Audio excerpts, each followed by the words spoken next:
చేనేత వస్త్రధారణతో ఆరోగ్యం పెంపొందించుకోవచ్చని, అదే సమయంలో చేనేత కార్మికులకు అండగా ఉంటూ ప్రోత్సహించవచ్చని స్థానిక శ్రీకాకుళం ఎమ్మెల్యే గొండు శంకర్రావు సూచించారు.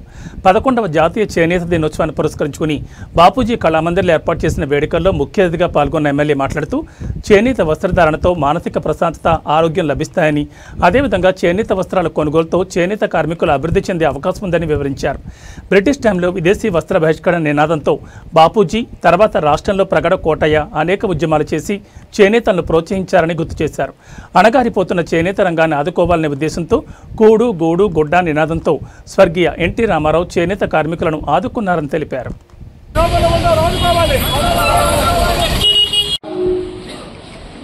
శ్రీకాకుళం పట్టణంలో బాపూజీ కళామందిరంలో జరుగుతున్న ఈ వేడుకలకి అతిథులుగా చేసినటువంటి వేదికలు అలంకరించిన పెద్దలందరికీ, అలాగే వేదిక ముందు ఉన్నటువంటి చేనేత కళాకారులకు, ఇతర పెద్దలకు, అలాగే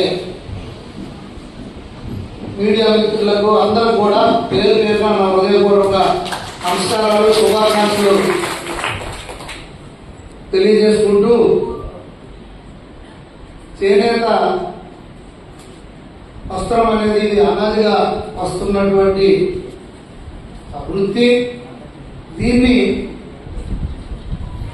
బ్రిటిష్ వారి టైంలో విదేశీ వస్త్రాలు దింపుతున్న టైంలో దీన్ని కాపాడడం కోసం గౌరవ మన జాతిపిత మహాత్మా గాంధీ గారు పెద్ద ఎత్తున దీనిపైన ఉద్యమం చేపట్టి ఆ చేనేతను మళ్ళీ బతికించే పరిస్థితి.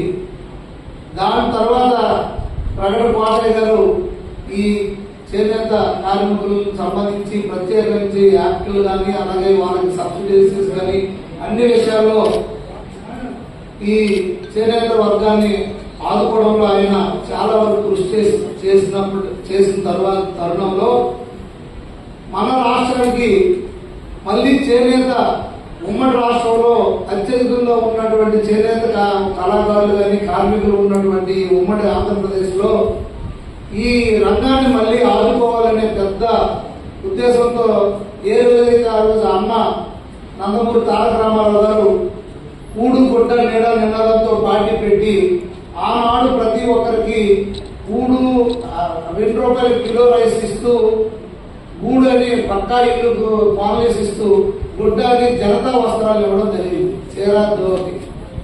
అదే ఆ టైంలో ఆయన ఏదో ఇల్లు నుండే పోకుండా చేనేతల నుండే ఆ వస్త్రాలు ఇచ్చి ఈ రోజు ఆ పెద్ద ఎత్తున ఆ రోజు కూడా ఒక ఊపిని ఇవ్వడం జరిగింది చేనేత కార్మికులు.